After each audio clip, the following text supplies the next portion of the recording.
Good afternoon to you. Welcome to the show. My guest today is also a great friend of mine, and I'm excited to be chatting to Buti Tsebe. He was taught by my good friend Annabelle Wundler, who was on the show just a few weeks ago. She sent him solo as a pilot. Later on, he was taught by another good friend of mine, Cokes, who trained him in the navigation phase. He became a flying instructor, and later I had the pleasure of showing him the ropes in the Silver Falcons. Buti is one of those hard workers who gives it his all, and once I handed him the number 3 helmet, he took it to the next level. The number 3 position became the most sought after position in the Silver Falcons. My name's Alex McPhail. This is High Performance Teams. Please stay with me.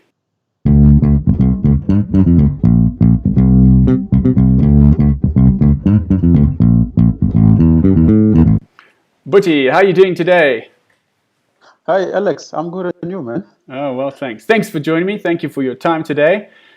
Are you keeping warm in this chilly snap that's hit us again in Pretoria? Yeah, man. I'm home, and yeah, thanks for having me on your show. And yeah, it's a great pleasure to be here. Oh, great. Well, it's a pleasure. It's all mine. I can assure you there's a lot of people that have joined us. If you're joining us live now, please remember to send your questions. This is an interactive show with Buti. The best questions will come through. I know there'll be lots of chat, and I've got lots of questions too. But Buti, let's rewind a few years. So we talk about your formative years as a youth, as an adolescent, and what was your exposure to aviation? I know you live with your mom and another family in Rustenburg. Tell me about your first thoughts of flying. How did you get into the flying idea? Well, I grew up in Rustenburg, which is a place dominated by mines, especially the platinum itself. And I went to a school in a place called Monate, which is in the farms. And unfortunately, aeroplanes were just things that used to fly over. We used to just scream, say, flying machine and all that, bring me a kid or something like that, you know. But the thought of being a pilot has never been anything that I've thought of. I've always wanted to be either a sports journalist or to be a minor engineer, as I said, because of Rustenburg itself. And becoming a pilot was something that it happened out of desperation, you know, wanting to provide for family, and so yeah, it was never one of those things that I'll say that I grew up wanting to be a pilot. You know, it's something that came up later in my career or in my life where I wanted to do something for my family, especially for my mom, being raised by her only, with myself and my younger brother. You know, I used to try odd jobs, you know, just to try and help her out, until one day a friend said to me, "How about you try this application to the South African Air Force?" I just applied, you know, out of trying out, as I've done with all other applications. And surprise, surprise, years later, I'm loving flying, you know, and I can't think of anything else other than that. Okay, great. Buti, so you've touched on lots of different things there. I'm going to pick out a few things. Firstly, so you spent your childhood with your mum. You've always, over the years, spoken very highly of her, and I know she's been a key figure in your life too. And didn't know your father? Is that what you said now? You hadn't met him? Well, unfortunately, I don't know who my father is. And, you know, I saw a lot of people celebrating Father's Day yesterday, and I've never met him. I don't know how he looks like. I don't have a picture of him to say, you know. And growing up, I've only known my mom and my younger brother. And I've never bothered to actually ask questions as to who's my father, where is he, because, you know, I was grateful to what she has done for me and my younger brother, you know. And even up to today, I've never even asked her, you know, as to who he is, where he is, what does he do. I'll probably bump into him at some point walking around without even knowing that he's actually my father, you know. Sure. Okay. All right. So, Buti, there is a little bit of a technical glitch with the video coming through. Your audio is coming through about 90%, but the video is stopping and starting. We're going to continue on. And so, I know you did some odd jobs and things, but after school, you applied to get into the Air Force. Did you get into the flying training course first application? In the Air Force, yes. I remember back in school, I had a friend called Daniel. He wanted to fly for SAA, you know, and he actually introduced this flying thing to us. But we were like, nah, dude, this is way out of our reach, and that we'll never get there. And he made us apply. And surprise, surprise, I also applied to SAA then, but I was too young and I didn't have the right qualification. And SAA said to me, no, sorry, we can't take it. This was in 1999. I was in matric then. Okay. And yeah, and that never happened, I've lost your audio there. Can you still hear me, Buti?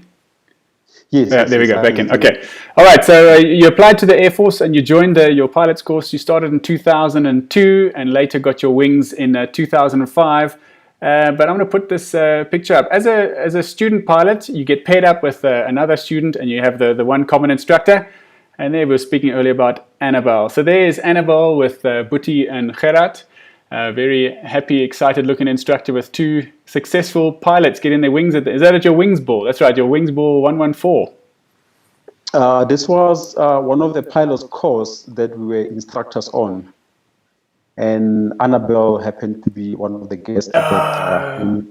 Okay, I Yes. get it. But it's a great photo to have the two co-pupes together and you end up both being Silver Falcons in the same team as well.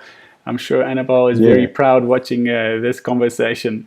Okay, so during pilot's course, you have an opportunity, and this is a great time for us to bring it up. I made a post earlier that said that you were the first black Silver Falcon, and I must apologize. Gabriel Ndaba was on my course, and there he is, and you meeting him as a student pilot, and he's part of the Sasol Tigers at that point. He did a short tour with the Silver Falcons and went and joined this jet display team. Sadly, no longer with us, but he was at South African Airways for a while too. So tell me about this meeting and what effect did Gabriel with a very big smile have on you?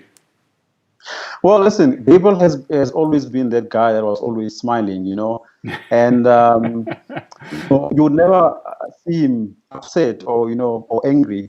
And at this particular time, he had just left the Air Force after having spent a very small time in the Silver Falcons, and he happened to join the Sasol Tigers at the time. And I wanted to meet him at an air show, and I was still in my orange overall as a little pup, still inexperienced.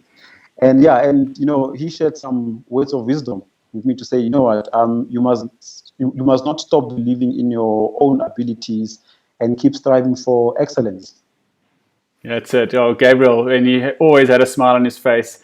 He was also a very accomplished musician. He had level 8 flute, and he toured with I think it was an Natal orchestra. He was a very, very accomplished musician too. Great man, Gabriel. Okay, so you qualify as a pilot, and not all journeys are as straightforward. There's a group of your pilot's course. And as with lots of people have these sort of setbacks along the way, you don't automatically get streamed where you want to go. And you end up getting streamed to Echo Flight Station Pilot. But the great thing here is that man in the middle, Ian Duran. What a champion. What a guy who could just share wisdom with you. Tell me about your time as a station pilot and what did that job entail? Well, after we've qualified as pilot, obviously some pilots have to leave Central Flying School in Langaban, and they are streamed to go fly helicopters or jet aircraft, transport aircraft. So you have to leave Langaban. So fortunately for the four of us, we stayed behind in Langaban as we were streamed to do the course to become an instructor. And we happened to be under the leadership of Ian Duran at the time. And our job at EcoFlight entails assisting the school with regard to anything, with regard to administration, making copies, doing campus swings, volunteering to become a platform for formation flying when the students are busy doing their formation training, and any other job that was deemed to be, doable for our level at the time. And I think what Ian did, he gave us the bacon. He said, guys, this is opportunity to actually learn and become better and ask questions. Get involved. And with that in mind, he made us, become better versions of ourselves, in that regard. And I think later on, we used to also volunteer to fly with the Silver Falcons on some odd trips to help them sell some T-shirts there and there, just to make some revenue. Well, certainly a guy I have a lot of time for, Ian Duran, very well respected man in the aviation fraternity, and I've spent a lot of time with him myself, and a great man. Hope to have him on the show one day soon. After station flight, you get an opportunity to become a flying instructor. Well, not an opportunity to become a flying instructor, an opportunity to attend the course. The hard work then begins, and this is your mates now on instructor's course. So tell me about that experience, qualifying as an instructor. It's a walk in the park, isn't it? Not really.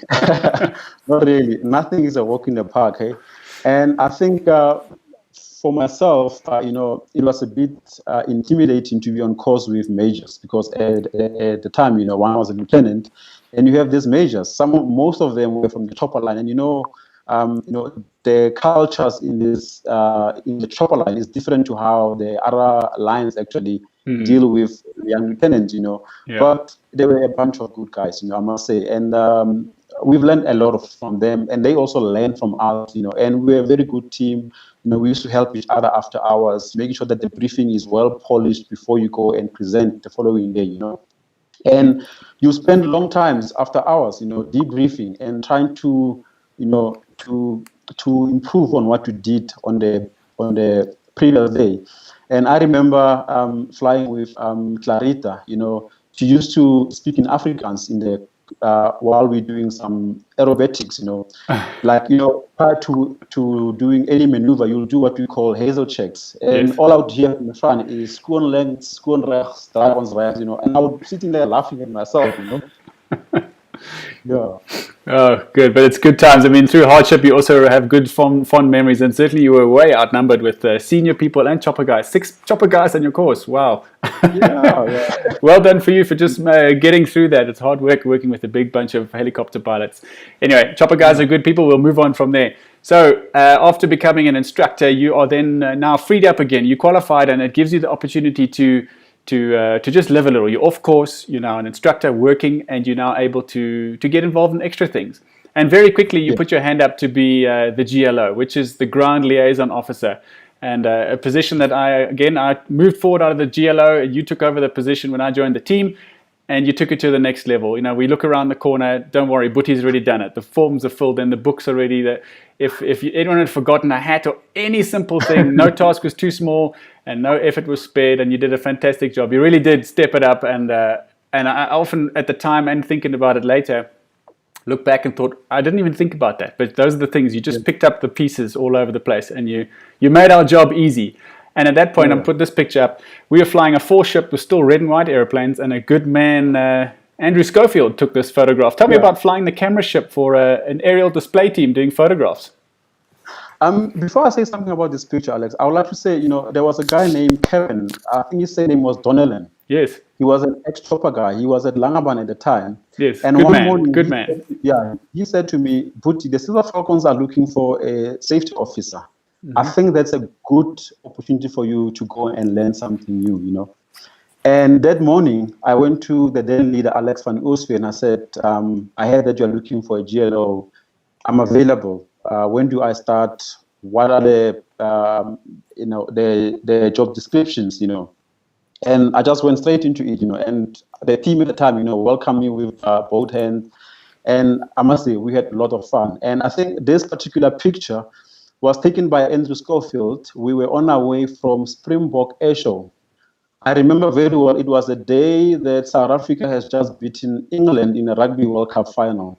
And we were World Cup champs for the second time at a time. And we were doing some cloud chasing, and Andrew said, Nama, let's just have some nice pictures. Let's ask the guys to be in some specific formation, And listen, it was a huge task for me. I mean, my flying was not as sharp as I think it became later on. But, I had the chance to fly around the formation, do some loops around them, And Andrew would be telling me, okay, now you can go back, go forward, go up, And I was speaking to Alex at the time, just to tell him what Andrew was looking for, And that made it one of the, the greatest flights I've had, low level from Springbok all the way to the West Coast. Yeah, Buti, I must say, when I look at this photograph, I can remember it like it was this morning.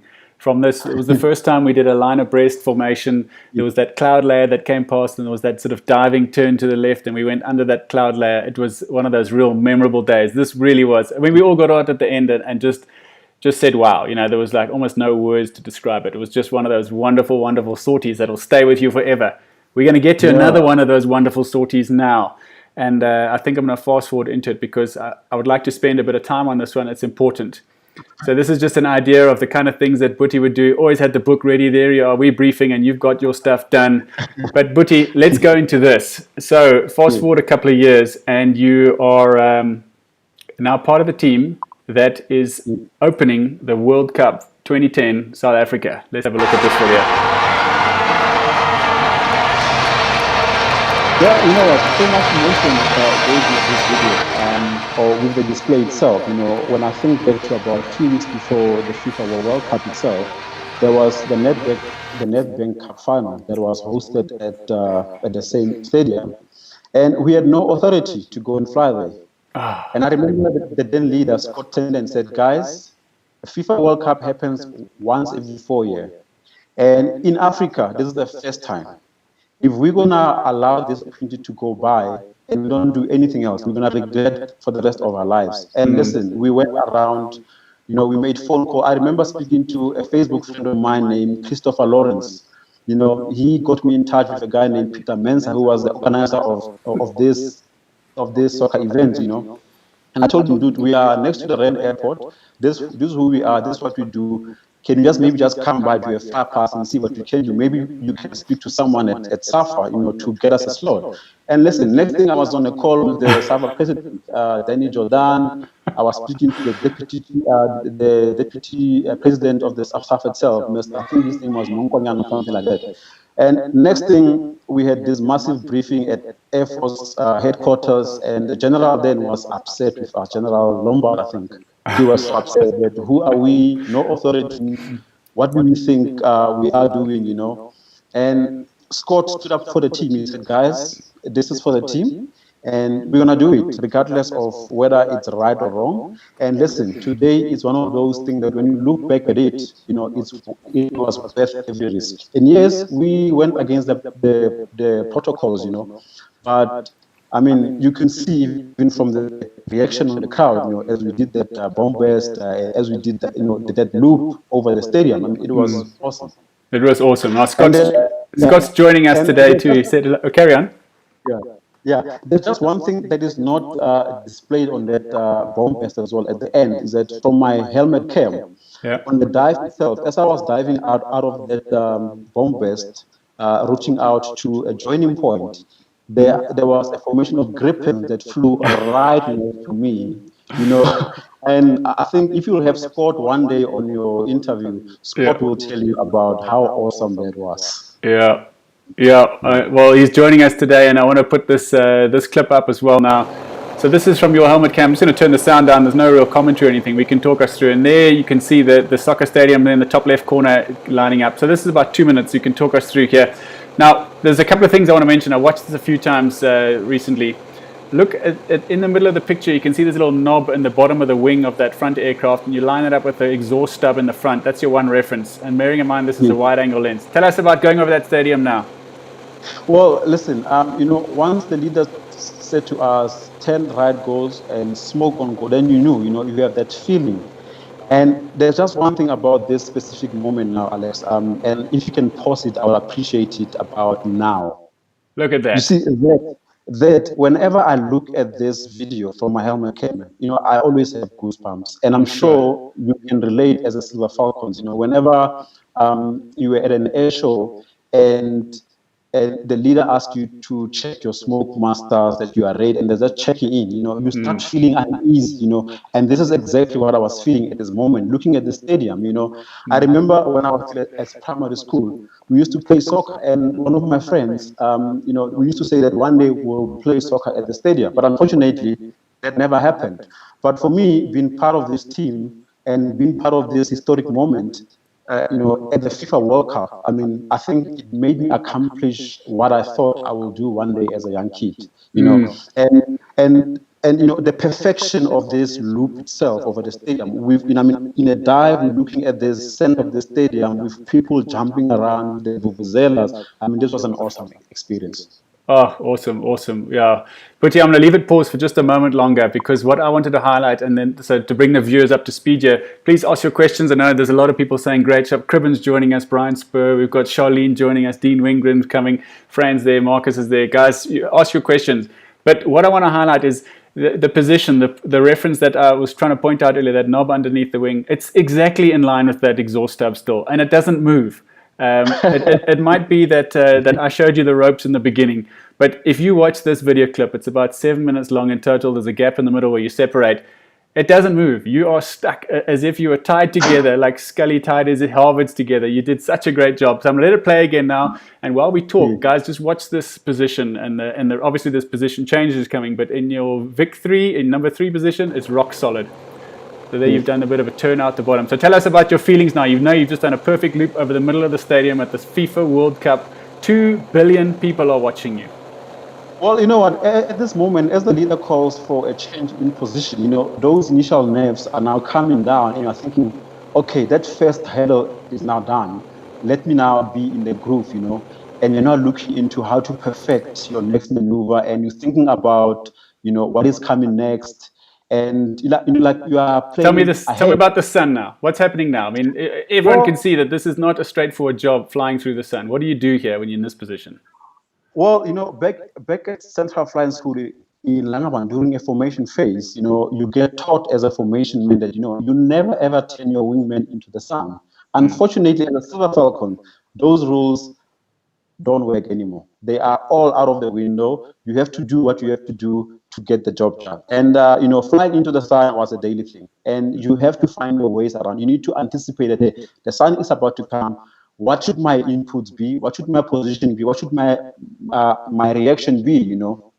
And yeah, it was a normal thing. I mean, all of us, we get a turn to go into the sun at some point.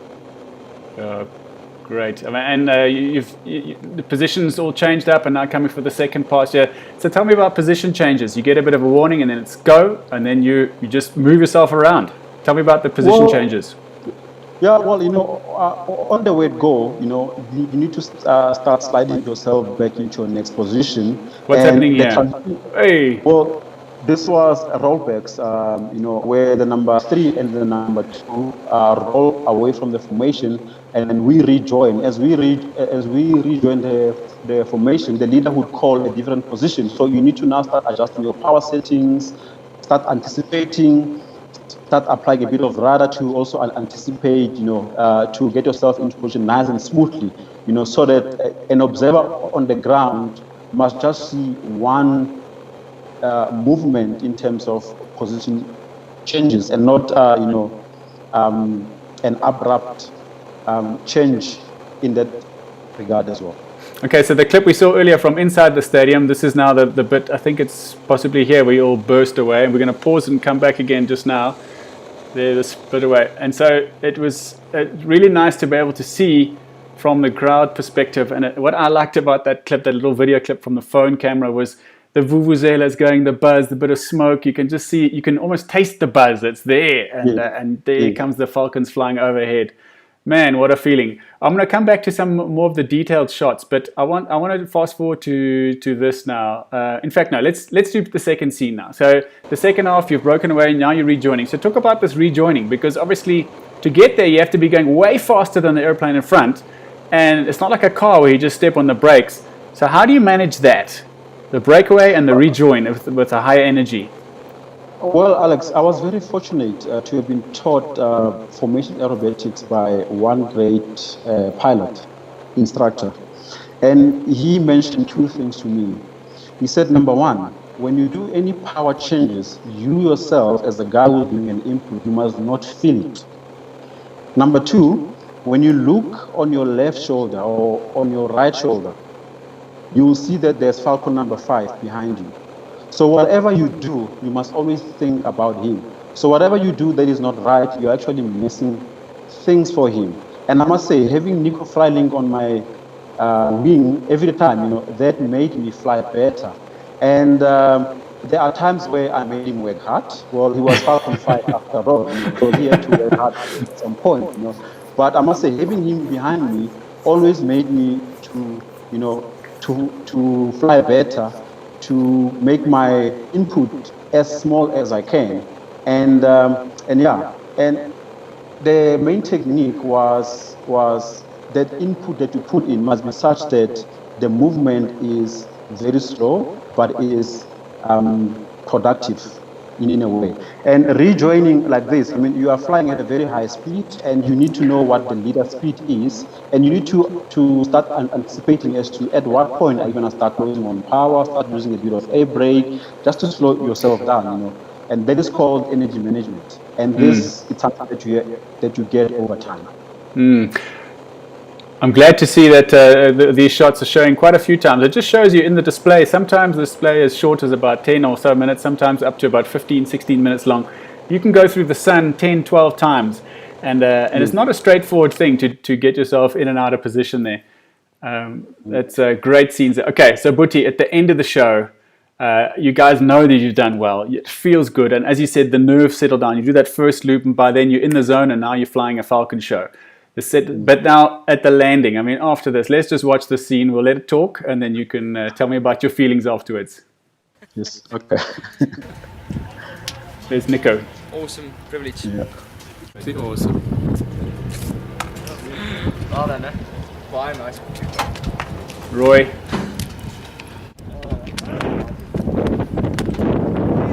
A happy Buti and Nico.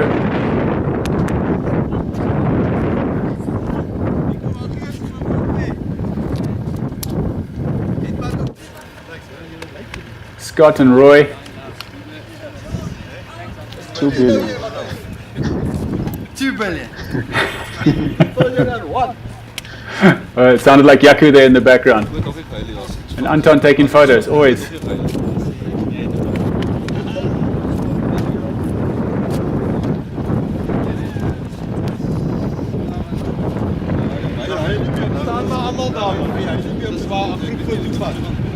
Helmet left and right.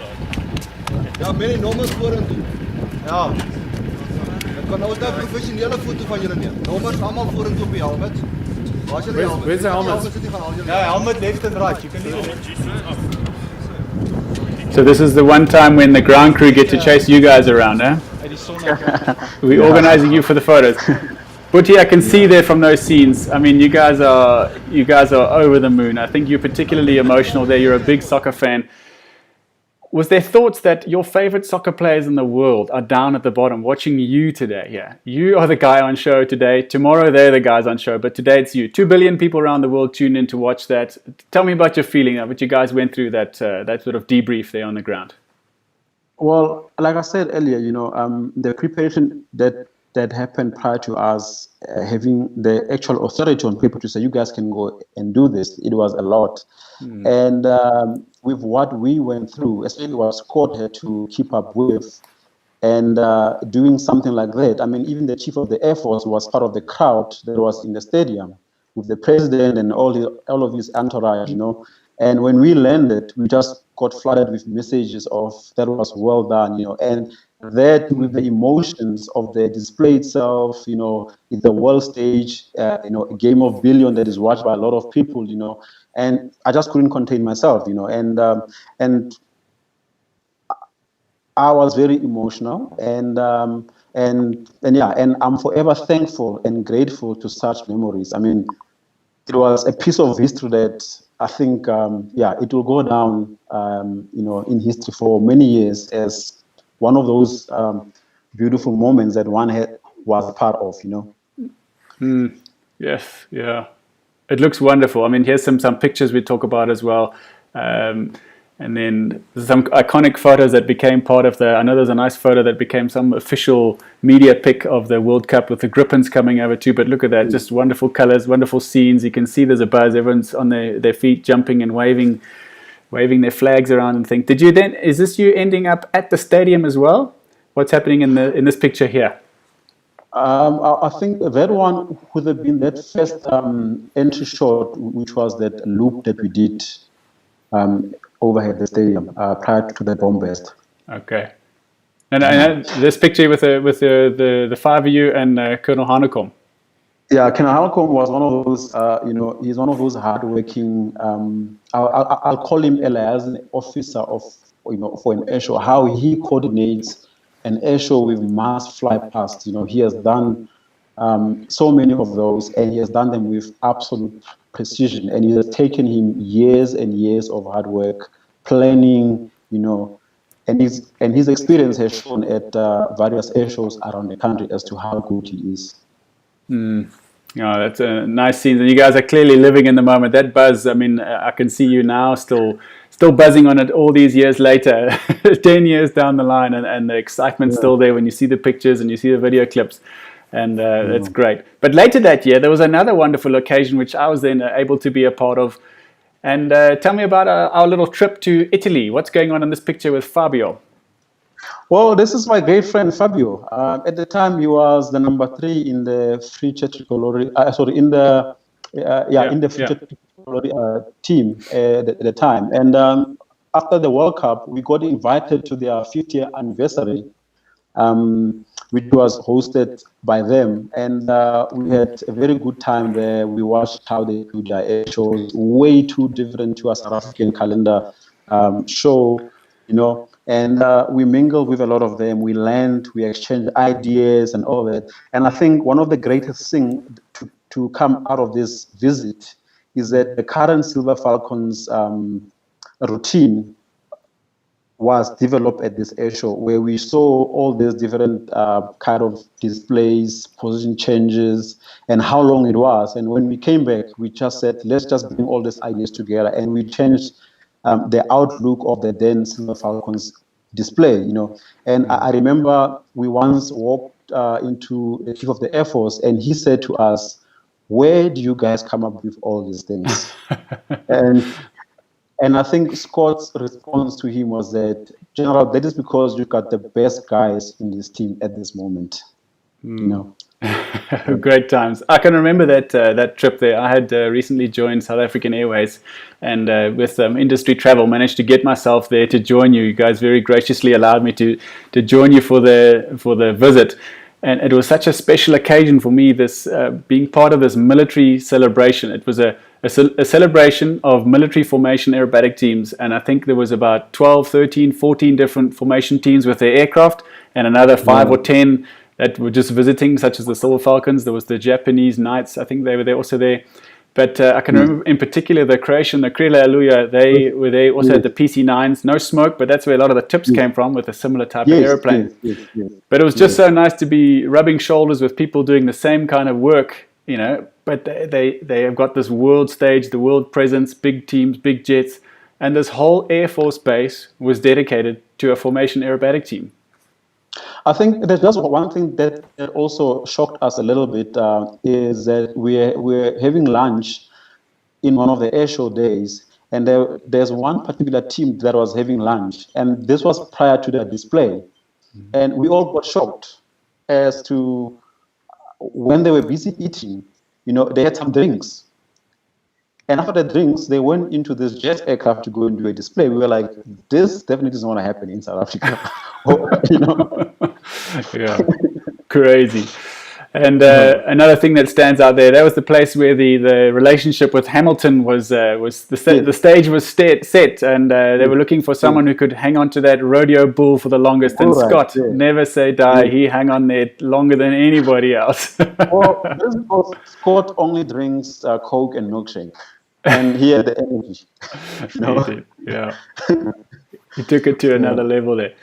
Buti, and along the way, you at some point now, all good things come to an end, and it's time for you to finish up in the Silver Falcons. You had a great time there for a number of years there. You certainly cemented yourself as the number 3 there, and you ended up going through to the transport line, originally streamed for jets, and you ended up in the transport line, and you become an A1 CAD instructor, which is, there's not too many A1 CAD instructors out there, involved at 41 Squadron, the Caravan, the King Air.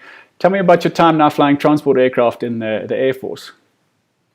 Well, that was a big change in my career, and it was purely, for progression. I mean, being stationed in Langebaan for such a long time, I became part of the furniture, and I've had so many students who have, qualified out of Langebaan, went out to go fly Gripens, fly Hawks, fly C-130s, and I thought, well, at some point I need to look after my own career, and the move out of Langebaan was purely for own career, to go do something different, and to use my skills and knowledge that I've gained in Langebaan, to give it back into the Air Force in a different way. At the same time, also, preparing myself for the future, and which is where I am now, and yeah. a caravan is similar to the PC-7, except that, it's a little bit slower, it's heavier and all that. And it's a passenger aircraft, you've got passengers,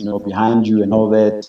And yeah, it was a good change, but I think for the first few years, I took long to adjust to not having a little stick between my legs and having to pull this heavy thing in front of me, and also different procedures, different ways of doing things, different SOPs and all that. It was something different, but yeah.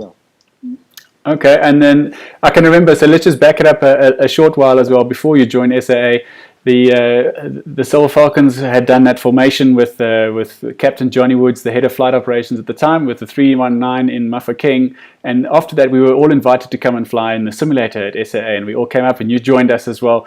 That early morning, Richard Smith was involved helping us out there, and Johnny sat in the left seat with us. And I can remember you nailed it. You did very well. And at the end of that, you weren't ready to leave the Air Force yet, but he was asking for your CV. And when is Buti putting his CV in? Fast forward a number of years, 2016, and you do eventually successfully get selected for South African Airways, and you're on the 319, 320 fleet, and later on the 330, 340 fleet as well. So tell me about your experience changing over from the Air Force to the airline. Well, I think back in 2007, when I spoke to Captain Johnny Woods, he told me that, you would fit perfectly at SAA one day. And I said to him, you know what, I think I need to go and prepare myself, and I will join SAA one day. And at the time, I was very lucky to have someone like Richard Smith, who said, you know what, I'll mentor you. And when the time is right, then we can talk about your next steps, into joining SA and all that. And it took me 9 years. And not that it took me 9 years to prepare for SAA, but, part of it was that, I wanted to honor my contract with the Air Force, which was a 16-year contract, And at the same time, I was still giving back at 41 Squadron, on the caravan itself and the King Air 200, giving instruction, And at the same time, I was also, arming myself with knowledge, information, trying to get up to speed with the civilian laws, how to do things. Because civilian flying is way different to military flying, even though we are governed by the same rules, but application of rules and obviously the aircraft itself, it's different. And I must say, my first few times on the Airbus A319, it wasn't easy because firstly, there's so much information that one had to comprehend. You had to learn a lot of things. You must know where to get some information. And I had to deal with the energy management of the aircraft. I was used to flying small little things,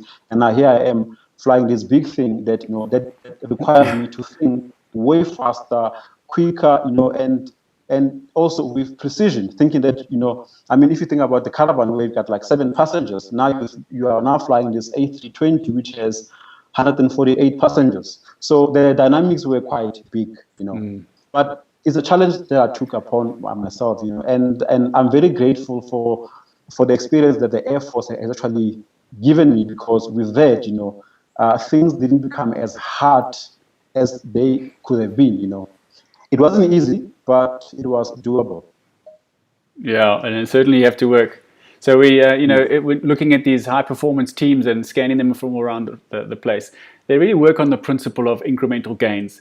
And in order to get there, the incremental gains, you prepare well, thorough preparation. You deliver with precision, and then you review. And it's quite easy to understand the review process in flying because we talk about a debrief. But really, the team has to review, but also on an individual level, you have to review. And you're not worried about what other people are doing. The review is for you. And I've always seen that in your own personal capacity. Tell me about either times at the Falcons or at the squadron level where you're a senior flying instructor there, or part of the flight decks. I know you've been involved in some of the repatriation flights on the 320 as well now. Tell me about that principle of incremental gains and how you apply it in your life. Well, there's just one principle that I've learned at Langebaan, and I remember in 2015 during an interview at SAA, 2016 in an interview, when I was asked to describe how do I solve a complex principle, and I reverted to what I know best, and this was at Langebaan. There's a thing called ACP, advanced corrective pattern. And it has 7 principles, where you start with the perfect and end with the perfect. Yes. And there is something that I use often, even now I'm still using it. And I remember in the interview, at the end of the interview, I was asked to explain that again, just to unpack it as to what exactly it is. Well, let me interrupt you. Let's do it. So explain to us briefly the ACP. Okay, ACP, it has 7 principles. I'll try and remember them now. Okay, you start with the perfect. No? So the perfect would be, what is it that needs to or let's just say, what is the parameter that you need to be at now for this aircraft to be flying, let's say, straight, know? And that, whatever that you're going to be describing, it's your perfect. Yeah. And then you're going to say, okay, if this is what it should be, what was the fault? So the fault would be, well, instead of me maintaining a 2.5 degree altitude, I was at 4.5 degree altitude. And then what caused that to be the fault? So there can be a lot of things. Maybe the power setting was not right. Maybe your balance wasn't right. And then you look at the subsequent faults that can also be part of the bigger fault that has happened. And then you then look at, if this was not the correct parameter, what did it result in? And those are your consequences. For example, if the altitude is higher now, I'm going to be climbing. And if I'm climbing, the speed will start to reduce. If the speed starts to reduce, at some point, I'm going to start running out of power. And then obviously, you're going to end up into a stall. And you don't want to be there. So then there's a thing called a rectification and a prevention. So as you see it happening, you need to intervene, and that will be your rectification processes. So you'll have to lower your altitude, maybe fix your power setting, start scanning, looking at other parameters to check that everything is fine. But in the first place, not to be at that position, you need to prevent it from happening. And there are other principles that you need to apply to prevent that situation, and that will be to scan, to look around, to correct, to monitor, and evaluate, and eventually you'll get back to your perfect. And that is why you are an A1 CAD instructor. Put you on the spot right there, and you give us the answer. I like it, Buti. Well done. Great. Listen, I mean, I've done this for over 1,300 hours of instruction at Langaban itself, and I think doing it over and over again, I sort of found ways to make it better for myself, and how I can teach someone to do something better, because at the end of the day, you are taking someone who doesn't know how to do a thing, and you need to get them to that level of perfection. So you have to find ways. I remember my first flight with a student. I had no idea what I was doing. Honestly, I had no idea. And about 2 hours later, I was flying with another student. And that flight was different to the first because I had an idea as to what I did from the first one. And that just, over time, just goes that experience. Sure. Buti, it's fun stuff. Okay, one thing I went a bit fast through is that we spoke briefly about the role that your mom played. And tell me about this. Okay, there's 2 pictures side by side. The picture on the left there, with your mom standing at the aeroplane with your name on it. And there's only 5 airplanes in the South African Air Force that have people's names on it, and you had one of them. So tell me about the feeling when you get your mom next to your aeroplane and get a picture of her like that. Well, Alex, as I said, my mom has been the pillar of strength, since I was born. And hence I said I've never bothered to ask about my father. And the motivation for everything that I've done has always been to help my mom to have a better life, to look after her. And she has been part of my success. I mean, she's been there every day. And when I had an opportunity to fly with her in an aircraft, I did that. And I've got a very good friend. I'll call him a mentor, Brendan Adams in Durban. He's got this he had this small Yak 18T that when mom went to Durban, we went flying in that, and we did some aerobatics with my mom in the backseat. I mean, she enjoyed it, Wonderful. And I mean, she's been at most of my air shows. She's been always there, and whenever there was anything to do with fly past or an air show on the news, I will hear from her that, hey, did you see the Silver Falcon? Did you see this? Did you see this? I'll get all updates from her. Yeah. Oh, that's wonderful. That's great. Buti, I'm glad we wanted to put that in. So tell me about this latest video. So here's a pic of you now flying the 320. Let's listen to what you got to say.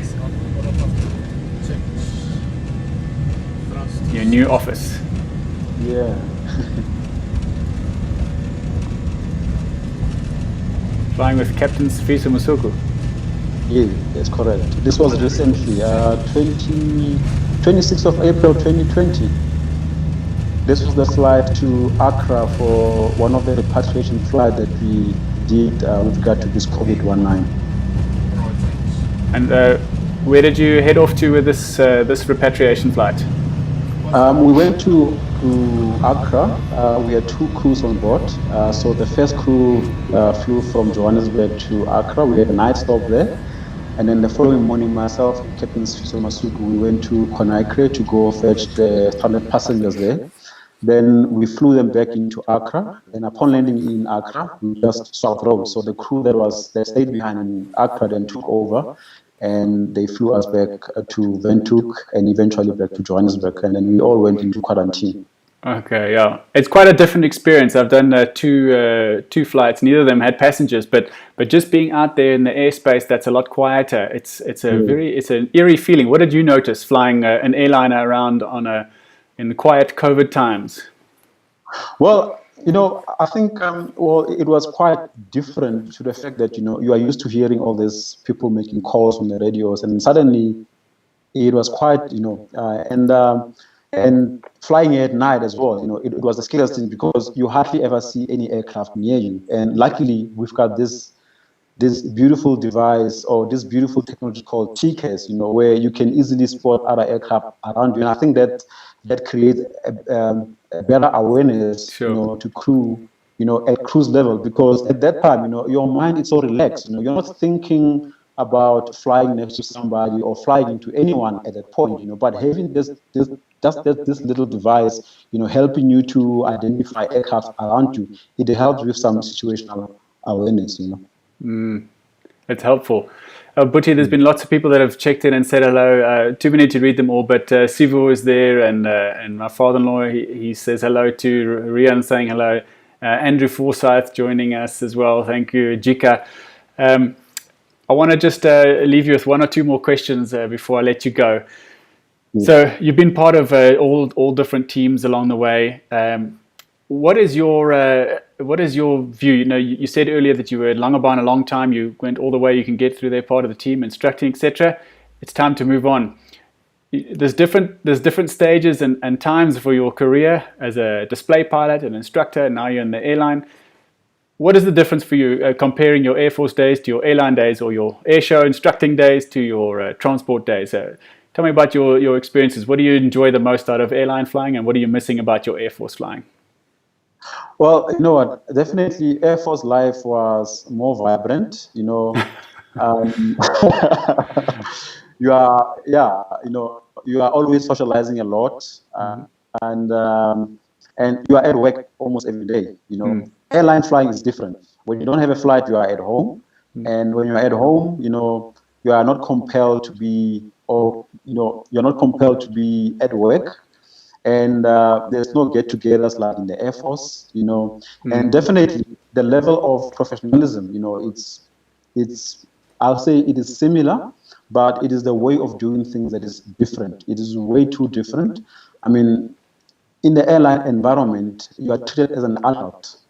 And if you have an exam, nobody is going to come and check on you. Have you written your exam? You have to know that I have to go write an exam. I have to study.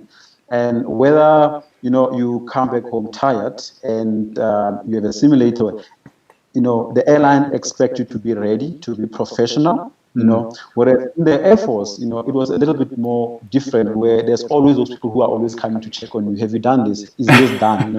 Is this there? And those are the big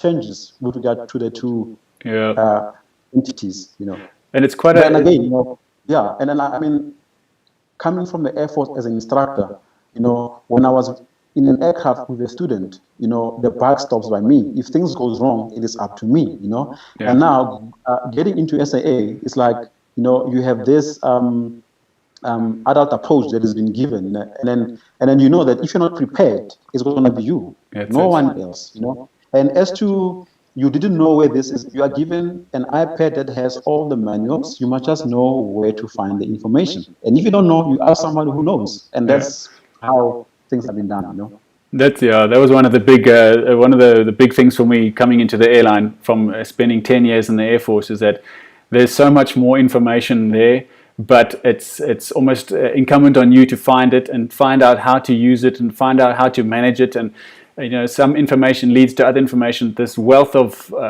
work to read is, it goes up tenfold. And the onus is now, as you said, the onus is on you. Firstly, you need to know what you have to do. Secondly, you need to know where to find the information to give you the knowledge to do what you need to do that you had to find out yourself. There's just all these layers of almost complexity that it goes up in the airline because of this adult approach. So it is quite a lot of work. Final question for you, Buti, unless we've got another question coming in from some of the listeners. You've been part of different teams along the way, high performance teams. What are your top tips to create and foster a high performance team? Well, there are many ways. But for me, as I said, being prepared, being professional, and understanding your machine, knowing your limitation. You are in a better position to perform better than someone who is on the opposite side of the track, And I always live by the following words, and I apply this as well to everything that I do in my life, is that, when you have this dream, no matter how big the dream is, no matter how scary the dream is, you never ever wake up from the dream until you are ready to go and make it happen in real life. I've seen that written. That's a good phrase. I've seen that all over your posts as well. Great, Buti. Buti, it's been so nice chatting with you and catching up. Really, thank you for your time. And, we'll hope to see you on a flight sometime soon again, otherwise over a coffee or a beer. Yes, thank you, Alex. Thanks for having me, man. And keep up the good work. Thank you, Buti. Take care. Well, folks, it's been a great conversation with Buti. Thanks for joining. Thanks for being part of it. Please remember to subscribe, to share, to like this, and post your comments after the fact if you want to as well. No problem with that. Until next time, please stay safe.